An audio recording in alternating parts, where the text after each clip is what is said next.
Welcome back to Sports This Morning on Channels Television. You can be part of the program. Yes, you can. We keep telling you this show is designed for you. Don't just watch. Come. Let us play for the love of the game. You can talk to us on Twitter, our channels_sports, Facebook, channels-sports. You can send us an email to sportsthismorning@channelstv.com. What are you talking about? This morning we kicked off with the NBA. We're showing big love to the big shark, Shaquille O'Neal. You know, after his jersey was retired by the Miami, so nobody will wear the jersey number 32. It's for the legend, the big shark. We also will still, and we will forever keep showing love to the victims of the crash that took the bulk of the Chapecoense team. We love them so much, we miss them, and we love what football is doing, giving them that trophy. And it's heartwarming to know that one of the survivors, Alan Russell, has actually made his entrance into a football game, kicked the opening, ball, and then he's saying in 6 months' time he will return. That's the power of sports right there. Let's keep praying for the survivors and hope that we don't witness anything like this anymore.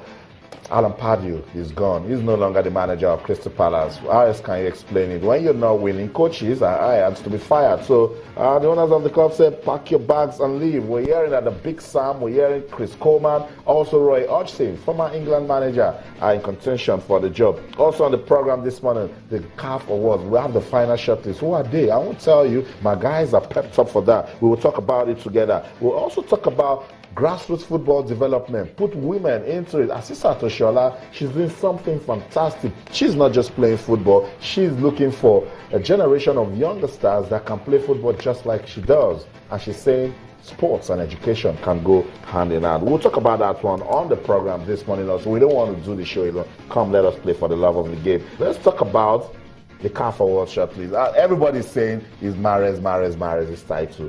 But you never know. You never know. Aubameyang might just spring up from somewhere. No, you never know. Guys, we should... at the time... no contest. The CAF Awards has been funny. No contest. At the time Okocha was supposed to win it, we know what happened. No contest. I know Riyad Mahrez had a good time with Leicester. He has won the BBC award for the year for Africa, but you can't push away the contributions of Aubameyang. Yeah, so from what you're saying, it seems that it's a straight fight between Aubameyang and Riyad Mahrez, because you haven't mentioned Sadio Mane at all. Is that what you're saying? Yeah, for me, it's between Aubameyang and Riyad Mahrez. Okay, but let's give credit to Sadio Mane as well. Of course. They had a great last season, scored a lot of goals, made the move to Liverpool. £34 million, most expensive African Player of the Year, so he deserves to be on the list. Fantastic. But I agree with you, I don't think he's in the running to be African Footballer of the Year. It's going to be between Mahrez and Aubameyang. Yeah, Aubameyang, defending champion, plays for Gabon and Borussia Dortmund. Loads of goals last year, 39 goals in all competitions. Justified why he won. Exactly, you're not to be sniffed out at all. But come on, you can't look past Riyad Mahrez. I mean, 17 goals and 10 assists in the English Premier League. Leading Leicester. At the fact that continue. Leading Leicester to that incredible title triumph. No one saw it coming ever. You can qualify it however you want to do it. Football. That's enough to win the African Footballer of the Year. I agree. If it doesn't go that way, then there's that's right. That's what I want you guys. That's what I'm prepping you. That's what I'm prepping you guys for. Keep a place for shock. No, don't come here. It's gonna happen. Be like, it's not obvious. No, there's some things that are just so obvious that you can rule it out, because winning a league title for yourself, I mean, a club that no one ever expected, and he actually played a crucial role in doing that. It tells you that. Come on, how else can you just rule him out and say, okay, I'm going to give it to Sadio Mane or Aubameyang? I don't think. Just me and my world of upsets, because I mean, at the same time, we're not the ones voting. Exactly. We should be careful. You know what? Keep your... What's it called? Your upset out of this. I'm going to keep it. It's going to happen. January 5th, that's the day. Things happen. In Abuja, right? I don't want to see that it's acting like things don't happen. That's what I'm saying. It does, but you come there now, you start giving me the 1 million reasons why it should have been Mahrez. Meanwhile, these coaches believe. If it doesn't, I'll stop believing in a CAF Awards. Somebody might just go there, Tayo, and say, this guy won PFL. This guy won BBC. This guy, how can he win the CAF Awards again? I'm going to vote elsewhere. That's just... Okay, coaches and national team captains, they know what to do. They know the right thing. They know the right thing. They know the right guy that's for this job. I'm still rooting for Riyad Mahrez. Obviously, it's going to get it. Okay, so obviously, we'll continue to monitor that well. We've told you the final shot, please, is Riyad Mahrez, America Obama, and Sadio Mane. A big shout out to Sadio Mane, and the level of consistency is giving to his football. Let's come back to Nigeria now. Cecilia, talk about women's football. You had a nice time with Sister at Oshoala yesterday. I also saw Namaya be there. I like what they're doing.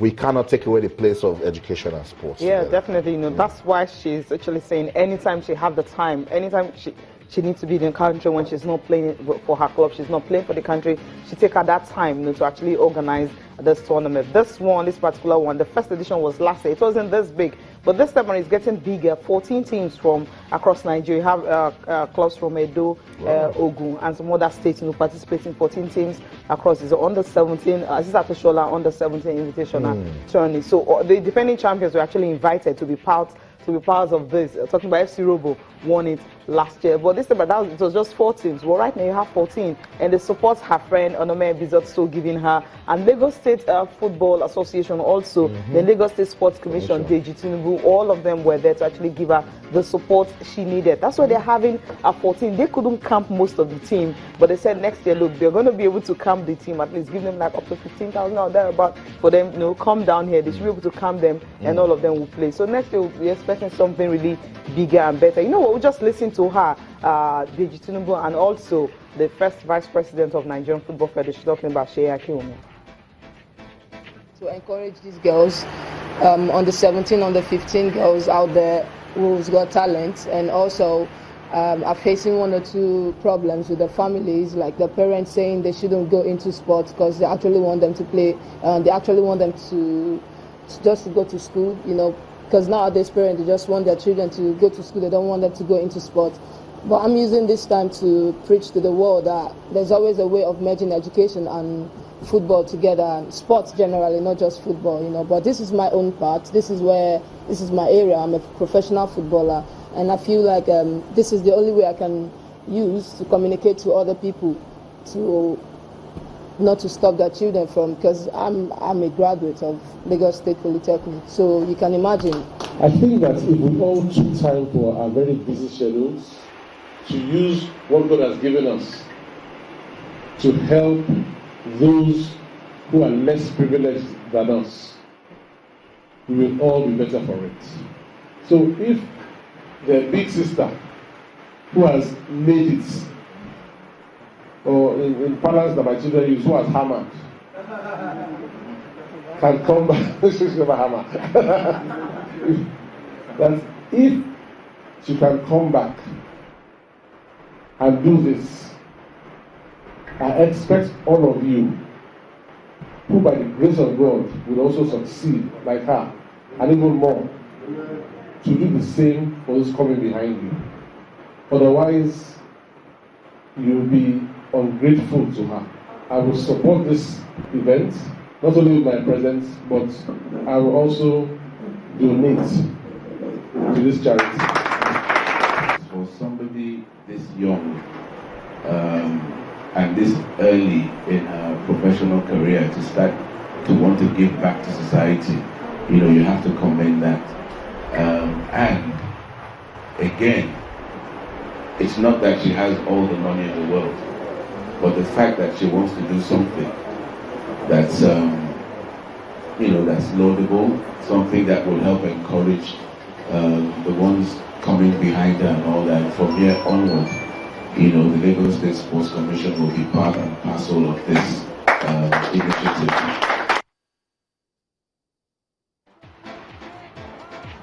Okay, that's Deji Tinubu talking about how laudable that project is. When you have someone this young, I mean, there's having all the time in the world to like do every other thing she wanted to do, but she didn't do that. This Christmas period she could have been having fun, but she decided to just come to Lagos and bring these kids together while they're on holiday and give them opportunity to play football. And also, you know, while on holiday you can play football, and during school season you can also go to school. Managing it together will definitely make you a total and a complete footballer, or rather a superstar.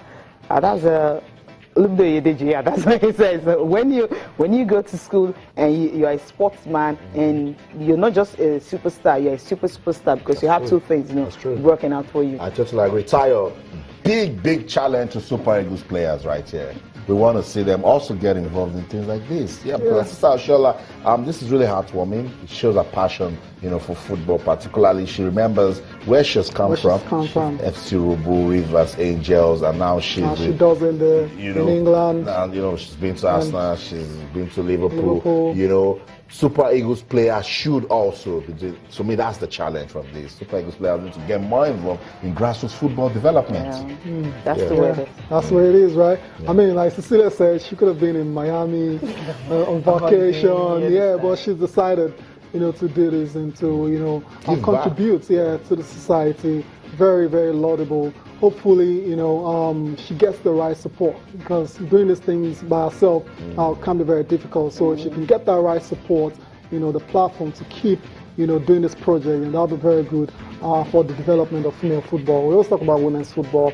They need a lot of support, from all angles, from the players, from the administrators, from the sports ministry, from the NFF.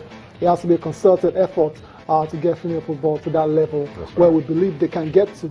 Yeah, definitely. That's the way it is. After the press conference, I actually had to ask her and, of course, Onomebi, why they have to be doing this. They could have been doing something else, but they decided to just say, okay, I need to do this. We'll just listen to both of them.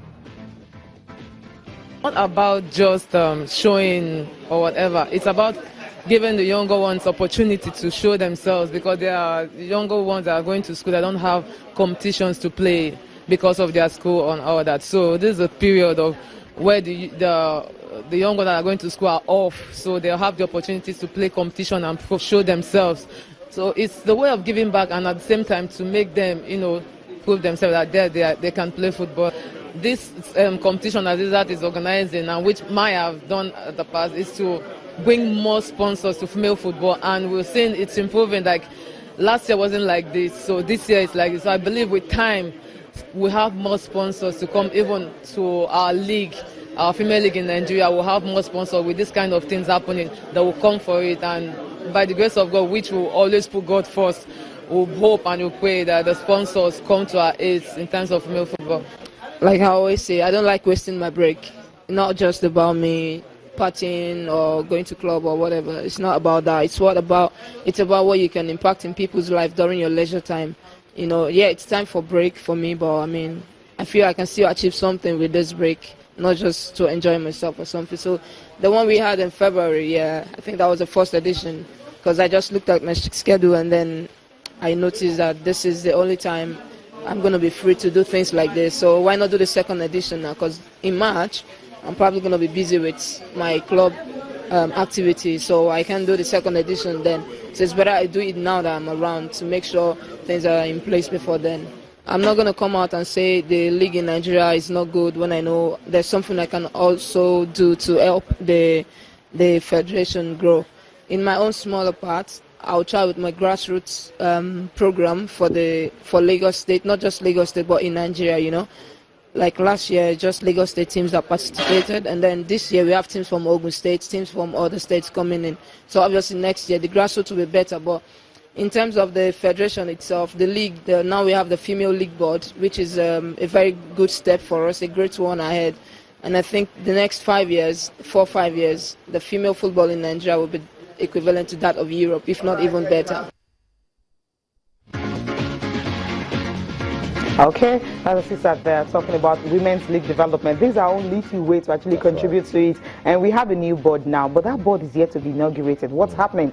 I'm hearing stories from different angles, but hopefully it can be inaugurated soon so that they can have a running league. We'll go for a break now. We'll come back. Ben Alaya should be joining us. And also we'll be talking about Kante and what we're expecting from him this season.